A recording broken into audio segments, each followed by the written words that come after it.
Praise the lord అండి. అందరు ఎలా ఉన్నారు? బాగున్నారా? నేనైతే చాలా బాగున్నానండి దేవుని కృపను బట్టి.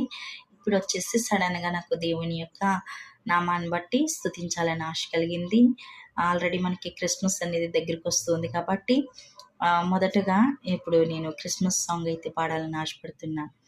ఒక నూతన సాంగ్ అనమాట అండి. అదిగో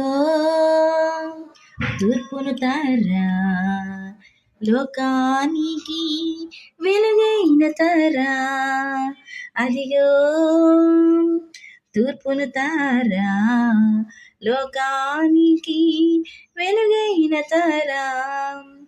క్రీస్తు జన్మమే శుభదినం, ఊర్వి జనులకి రేవు శోదయం. క్రీస్తు జన్మమే శుభదినం, ఊర్వి జనులకి రేవు శోదయం. రక్షకుడి జన్మించగా బెత్లెహేములో పండుగ, రక్షకుడే జన్మించగా బెత్లెహేములో పండుగ.